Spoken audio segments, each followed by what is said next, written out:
dicen los medios, qué es lo que no dicen los medios, para poder entender un poco más a fondo la raíz de todo lo que está sucediendo. Mariano, te paso el micrófono.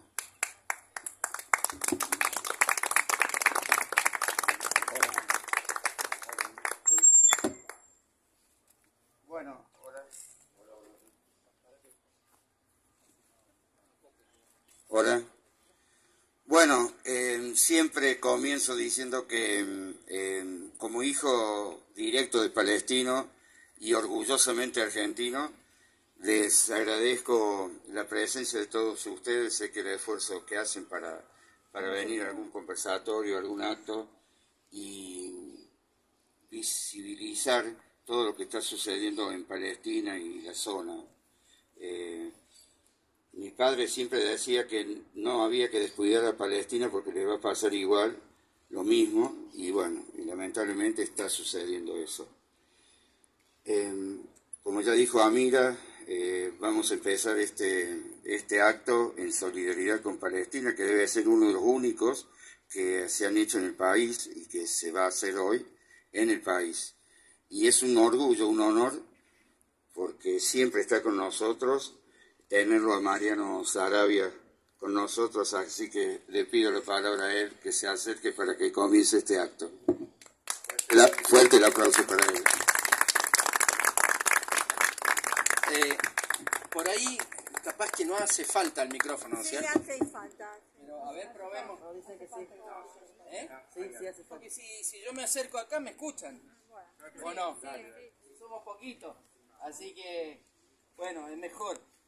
No, porque además les quería mostrar esta camiseta. Primero, gracias a Jorge, gracias a Mira, gracias a Tamar, a todos los chicos y las chicas del Comité de Solidaridad por Palestina de Córdoba. Y gracias a ustedes por estar. La verdad es conmovedor y en estos tiempos donde se nos inculca el individualismo, el odio, la violencia, es más valioso todavía. Esta camiseta es la camiseta, Sergio me entiende porque es futbolero, ¿no es cierto? Galeano decía, ¿te acordás, Sergio? En qué se parecen el fútbol y Dios, en el amor y la devoción que le tienen muchos pueblos y la desconfianza que le tienen muchos intelectuales, incluso algunos intelectuales de izquierda, ¿no es cierto?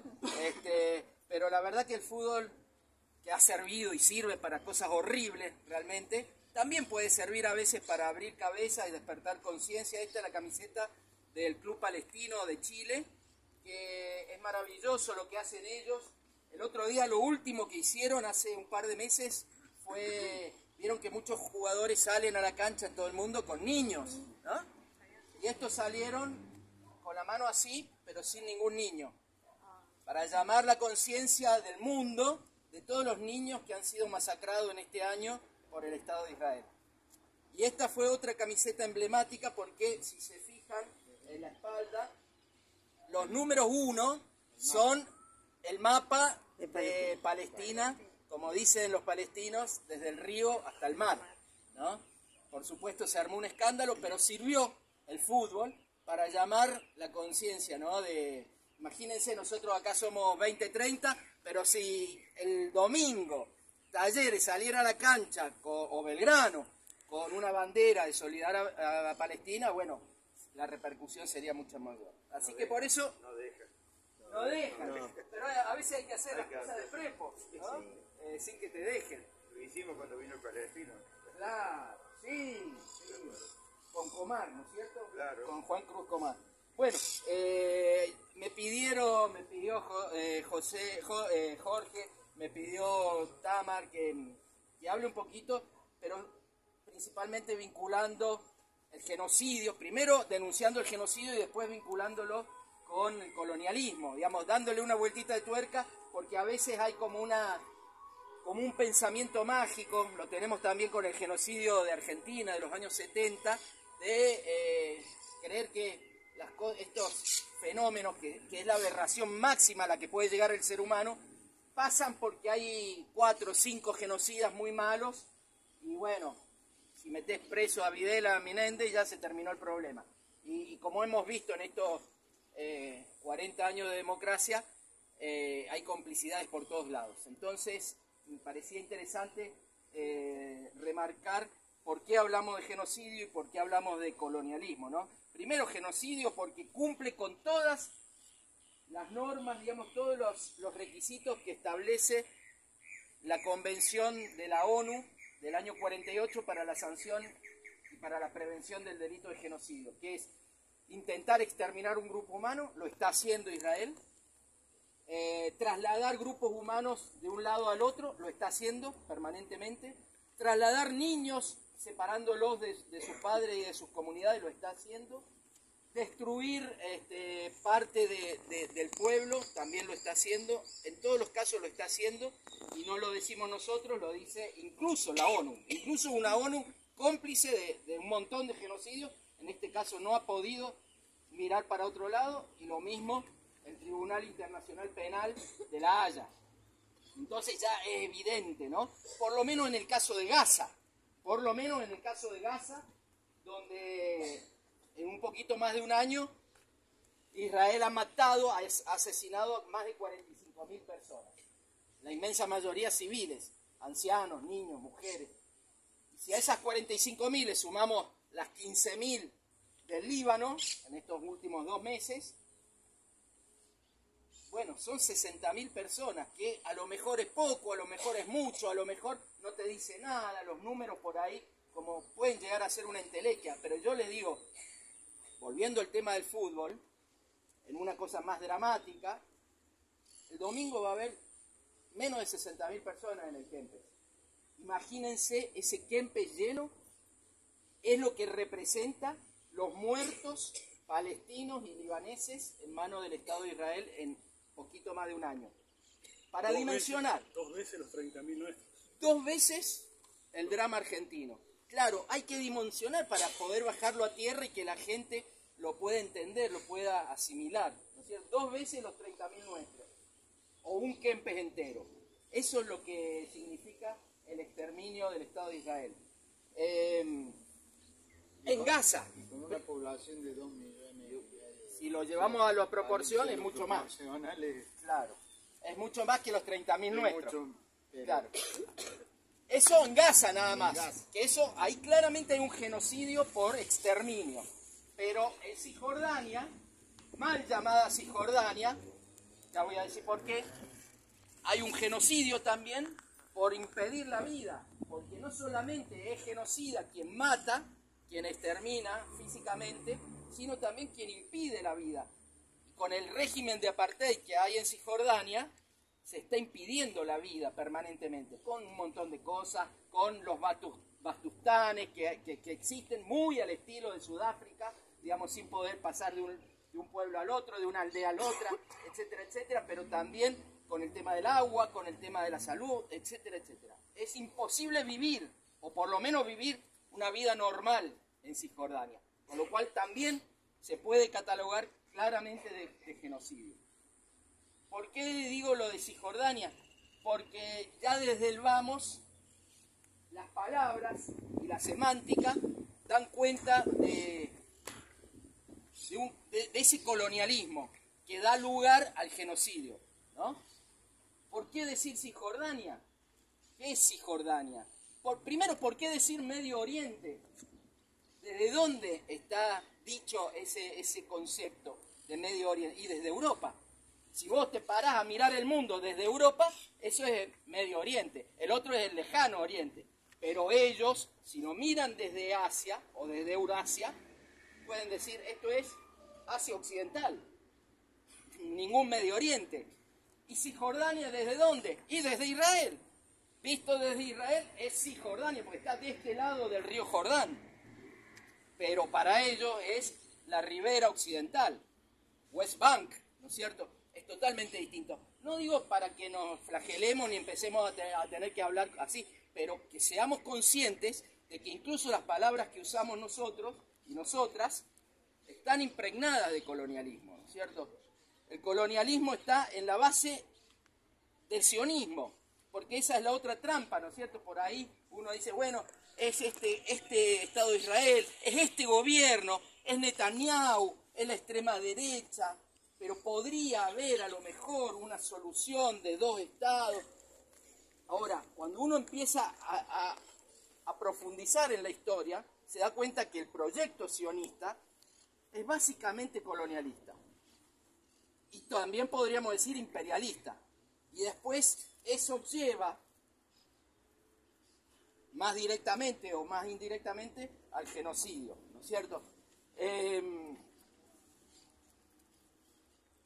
No es un problema religioso, a pesar de que la religión interviene y la religión es usada como excusa desde siempre, ¿no es cierto?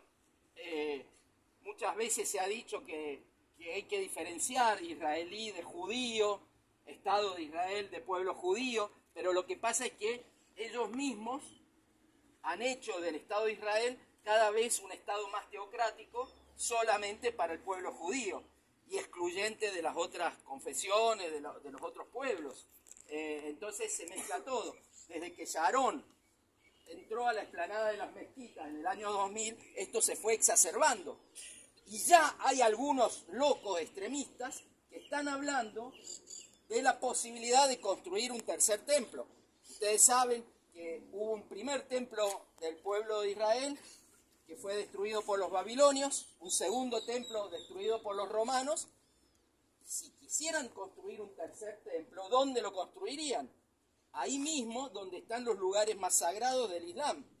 Con lo cual la religión, no es un problema religioso, pero la religión se mete y es usada política, económicamente, imperialistamente, podríamos decir. En realidad son dos pueblos hermanos. Voy a hacer un repaso así muy corto, nada más para explicar que esto es un problema colonialista y colonialista europeo.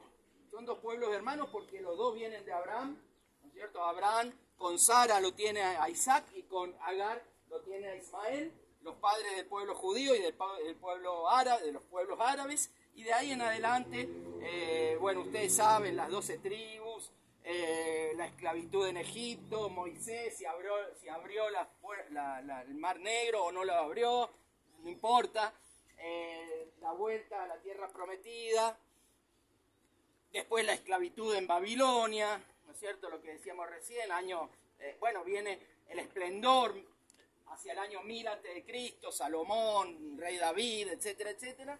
Después la esclavitud en Babilonia, vuelven los macabeos y finalmente la última persecución, y cuando ya los echan de ahí, son los romanos. Nunca fueron los árabes. Los romanos, cuando destruyen el templo, los persiguen hasta Masada, que es una explanada frente al Mar Muerto. De ahí viene el síndrome de Masada, que es ese síndrome que dicen que tiene el pueblo judío de ser perseguido siempre, pero que se va a ratificar durante muchos siglos en Europa principalmente. Fíjense que a nosotros nos meten en la cabeza la Edad Media, nos enseñan en la escuela la Edad Media, como si la Edad Media, con Ami lo hemos visto, ¿no? Y con Angélica, como si la Edad Media hubiera pasado en todo el mundo. Y la Edad Media fue un fenómeno de 3-4 países. Ocurrió en Francia, en Italia, en Alemania y en Inglaterra. No, en el resto no. China tenía su historia, vos lo conocés bien, Sergio, tenía su historia independiente, esplendorosa.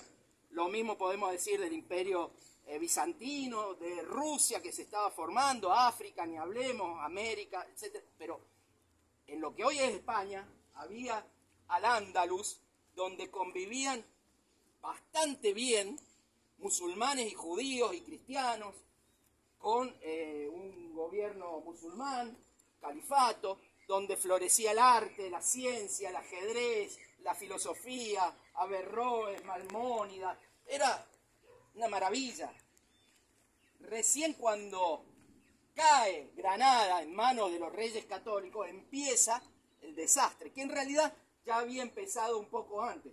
Los reyes católicos expulsan a los moros y expulsan a los judíos, pero yo me anoté acá para ir muy rapidito de dónde viene el antisemitismo, que en realidad semitas son los dos, porque es además un concepto lingüístico, ¿no es cierto? Tanto el árabe como el hebreo son idiomas semíticos, pero el antijudaísmo, la persecución a los judíos, 1290, Eduardo I de Inglaterra expulsa a los judíos de Inglaterra. 1290. 1306, Felipe IV los expulsa de Francia. Nunca son los árabes, son los ingleses, los franceses. 1492, los reyes católicos los expulsan a los judíos. De ahí viene la leyenda del marrano, ¿no es cierto? Obligarlos a convertirse al cristianismo, porque si no, sos un marrano. ¿Por qué? Porque no comés cerdo, etcétera, etcétera. 1497 los expulsan de Portugal.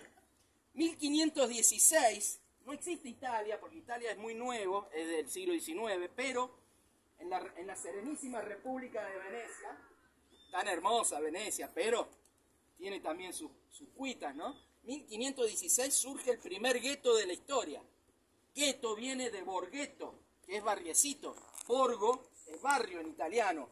En una isla los recluyeron a los judíos, les hacían poner ese sombrero cónico amarillo, ¿no es cierto? Y de ahí, el Mercader de Venecia, por ejemplo, Shakespeare lo ha contado mucho esto. ¿Quiénes perseguían a los judíos? Los venecianos, los franceses, los ingleses. Y después en Alemania, en Lituania, en Silesia, en Crimea, en Austria, en Hungría, de todos lados. Los sefaradíes, que se reparten por el norte de África, por lo que nosotros decimos Medio Oriente, y ya criticamos, son los que venían de España, porque sefarad quiere decir España, en ladino antiguo, en español antiguo. Y por otro lado los askenazíes, que eran los que se instalaron al este del río Rin. El río Rin es el río askenazíes. Son europeos. Los sefaradíes son más como nosotros, más morochones. Y los askenazíes son europeos básicos, con religión judía, ¿no? Llegamos al siglo XIX, el caso Dreyfus, un oficial del ejército francés que es acusado de traición a la patria por haber pasado secretos supuestamente a los prusianos, y después se descubre que es todo mentira, es simplemente antijudaísmo. Ahí Émile Zola escribe el Yo acuso, ¿no? A Dreyfus lo mandan a la isla del fin del mundo, la isla del diablo, frente a Cayenne, en la Guayana francesa. Que miren, si hablamos de colonialismo, siguen teniendo una colonia en plena Sudamérica, además de las Malvinas, la Guayana francesa. Bueno, todo eso va a ir generando que un periodista suizo, europeo, nada más que de religión judía, Theodoro Herz, empiece a pensar en el sionismo, que es una teoría, ¿no es cierto?, colonialista, que dice tenemos que ir a una tierra, ni siquiera saben qué tierra, ¿no? Puede ser Palestina, pero puede no serlo. Fíjense, me copié parte del libro El Estado Judío. Este libro es de 1895. El capítulo se llama ¿Palestina o Argentina? Y dice, ¿Palestina o Argentina? ¿Cuál elegir? La sociedad sionista tomará la que se le dé y hacia lo que se incline la opinión general del pueblo judío. La sociedad sionista reglamentará ambas cosas. La Argentina, por naturaleza, uno de los países más ricos de la tierra, de superficie inmensa, población escasa y clima moderado, la República Argentina tendría el mayor interés en cedernos una parte de su territorio. La actual infiltración de los judíos los ha disgustado naturalmente. Habría que explicar en la Argentina la diferencia radical de la nueva emigración judía. Pero Palestina es nuestra inolvidable patria histórica. Su solo nombre podría ser para nuestro pueblo un llamado poderosamente conmovedor. Si Su Majestad el Sultán de Turquía, ¿no?, del Imperio Otomano, nos diera Palestina, podríamos comprometernos a regularizar las finanzas de Turquía. Para Europa formaríamos allí, esto es lo más importante, para Europa formaríamos allí un baluarte contra el Asia. Estaríamos al servicio de los puestos de avanzada de la cultura contra la barbarie. Parece Sarmiento, impresionante. Así que mantendríamos relación con toda Europa, que tendría que garantizar nuestra existencia. Y eso es lo que ha pasado durante todo el siglo XX y esta parte del siglo XXI. Es una cuestión de colonialismo, de racismo europeo contra otros pueblos y, entre comillas, de civilización y barbarie.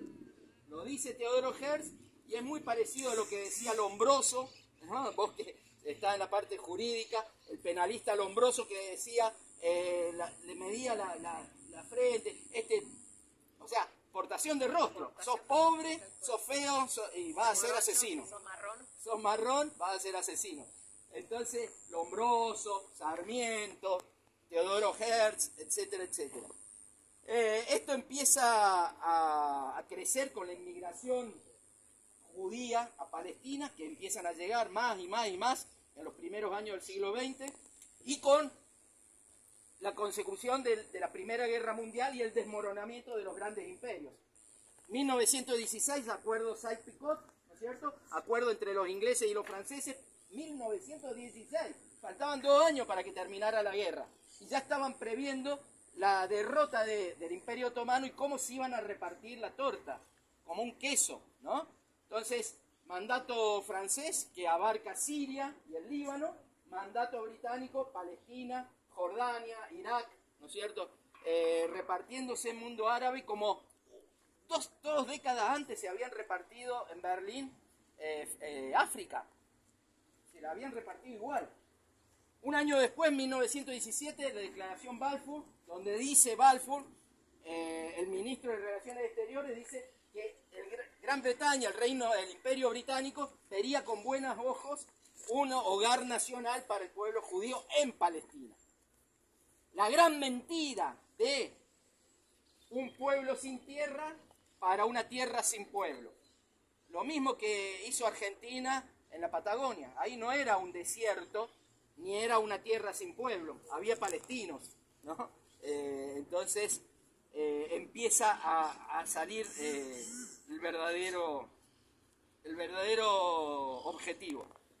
Bueno, y así durante los años 30 las grandes rebeliones árabes, porque los árabes por supuesto que van a ponerse de pie, van a tener dignidad, van a resistir, etc.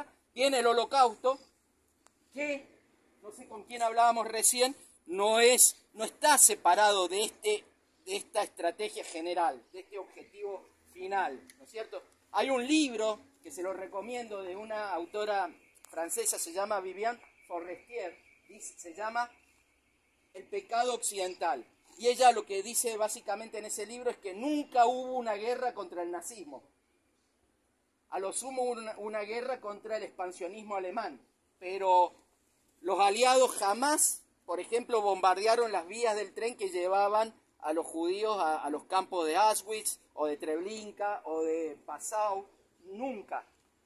Y eso, si uno empieza a ser un poquito mal pensado, también tiene que ver con esto. El barco Éxodo, queriendo desembarcar en Estados Unidos, y Estados Unidos sin dejarlo a los judíos desembarcar ahí. O sea, ¿a quién le convenía que hubiera una gran masacre de judíos para después tener la excusa suficiente de profundizar el colonialismo en Palestina? Le convenía primero a los europeos, que desde hacía 1000 años o más venían persiguiendo a judíos de una forma racista, y les convenía también como colonialistas europeos a los mismos europeos y a estos judíos europeos, para quedarse con la tierra de otros. Bueno, y así llegamos al 47 con la partición de Palestina. No voy a ahondar mucho, simplemente un par de datos. En 2 años, 800.000 desplazados, que hoy son 6 millones, ¿no? 800.000 desplazados, 530 aldeas destruidas, 10 ciudades grandes destruidas, pero cuando digo destruidas es como Gaza hoy. El caso más emblemático, el de Deir Yassin, ¿no es cierto?, el 9 de abril del 48. El mismo día, fíjate, Irina, que mataban a Jorge Eliezer Gaitán en Colombia. El mismo día, 9 de abril de 1948, los terroristas judíos, tendríamos que decir, porque todavía no existía Israel, entonces, sí, digamos, Ben Gurión era uno de los jefes de los terroristas, pero terroristas porque ponían bombas, porque mataban gente, porque arrasaban, violaban mujeres, bueno, estaban destruyendo Deir Yassin. Y después, bueno, todas las guerras que vienen, que ¿cómo se gana una guerra? ¿Solamente con valor? No, ahí estaba lo que decía Teodoro Herz, en 1895. Estaba toda Europa atrás de esas guerras. En el 48, en el 56, en el Sinaí, en el 70, en el 67, la de los 6 días, en el 73. Y siempre al servicio, claro, de ese occidente. Es lo que decía Herr. Nosotros vamos a ser los que vamos a defender la civilización de la barbarie. Occidente de Oriente. Y después en la Guerra Fría, el capitalismo del comunismo, o del socialismo, o de lo que sea, ¿no es cierto? Bueno, en los 50, fíjense qué característico, ¿no? 48, 49, mientras en Argentina está el peronismo, mientras en Brasil lo llevan al suicidio a Getúlio Vargas, mientras se está reconfigurando el mundo, están creando la CIA, están creando el Fondo Monetario Internacional, el Banco Mundial, los acuerdos de Bretton Woods, la CIP, la Sociedad Interamericana de Prensa, etc. Los árabes, que tienen mucho que ver con nosotros, con los latinoamericanos, están creando también un partido panarábico, nacional y popular, podríamos decir, que es el partido Baas, ¿no es cierto? Y el partido Baas llega al poder en el 54 en Siria. 2 palabras sobre Siria, si me permiten, porque Siria también hoy está siendo atacada por el mismo poder internacional capitalista, imperialista, occidental, con todas las mentiras, ¿no es cierto?, de que cayó el tirano, cayó el régimen, etcétera, etcétera. Pero miren qué régimen. Hafez al-Assad toma el poder en 1970 hasta el 2000, cuando lo sucede Bashar al-Assad, ¿no? En 1970, le doy datos comparando 1970 y 2010. La esperanza de vida de un sirio, de una siria, en 1970 era 56 años. En el año 2010 era 72 años. La mortalidad infantil en el 70 era 132 por 100.000. En el 2010 había bajado de 132 a 14 por 100.000 niños nacidos vivos.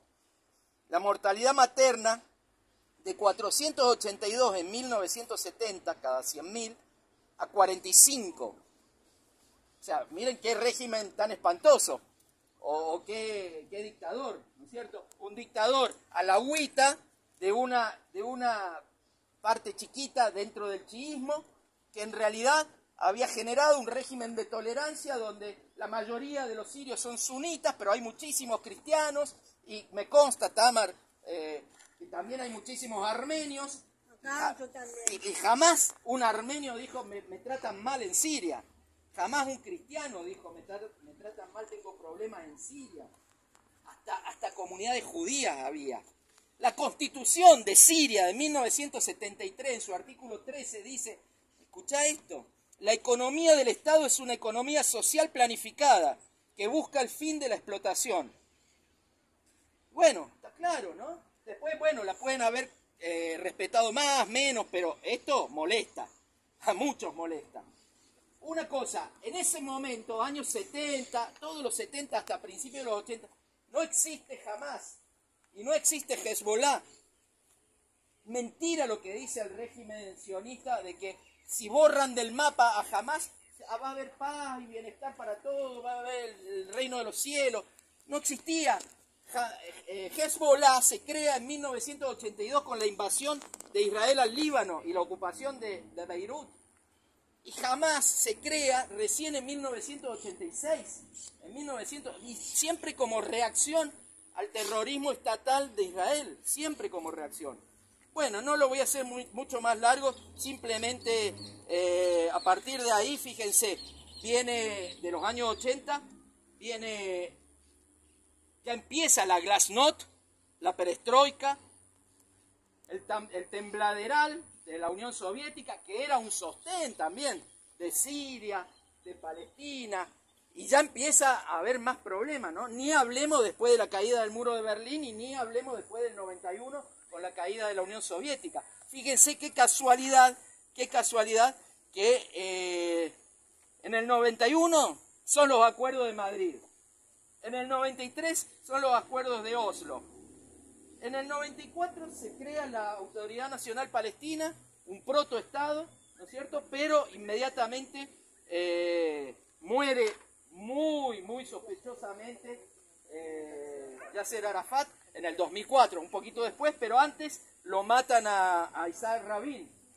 ¿Quién lo mata a Isaac Rabin? Un extremista judío, digamos. Judío, no israelí solamente, sino judío extremista, ¿no? En el 2000 se produce la segunda intifada, la primera había sido en 1987. En el 2005 la devolución de Gaza, ¿no es cierto? No se van de Cisjordania. En el 2006 hay elecciones y Hamás gana las elecciones, no se reconoce y entonces empieza una guerra civil y desde ahí gobierna. Y después todas las masacres, yo estuve ahí en el 2008 cuando fue la operación Plomo Fundido, que fue espantoso realmente, y vi la gente en Jerusalén festejando la muerte de niños. O sea, no es solamente, por eso digo, el sionismo no es solamente un régimen de extrema derecha representado por Netanyahu, es un proyecto de país, que es colonialista, que es imperialista. El proyecto es imperialista, es colonialista, y hoy se ha transformado en un proyecto genocida. Porque hoy, en este momento, ya hay israelíes haciendo cola en Gaza para ocupar las primeras colonias. Y ya hay dos ministros, el ministro de Seguridad y el ministro de Finanzas del Estado de Israel, que están diciendo que es imprescindible volver a poner colonias en Gaza, más allá de los 800.000 colonos que hay en Cisjordania. Ya hay ministros del Estado de Israel que hablan de que Siria y el Líbano son estados fallidos y hay que reconfigurar las fronteras del norte del Estado de Israel.